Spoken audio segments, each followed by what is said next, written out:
मला या नागपुरी संत्र्याची फोड बघा लागतीया गोड गोड गोड गोड गोड. सोडू नकोस पोटे, नाहीतर ह्या हलकट कामासाठी पोट फाडून आतलं बाहेर काढेन.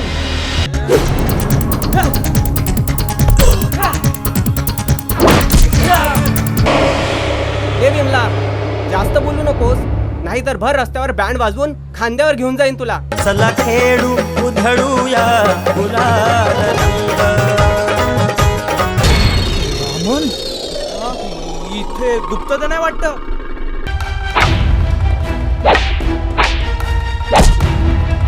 अगं काय झाले, कशाला ओरडते एवढ्याने? तिथे तर कोणीतरी आहे. हा थंडगार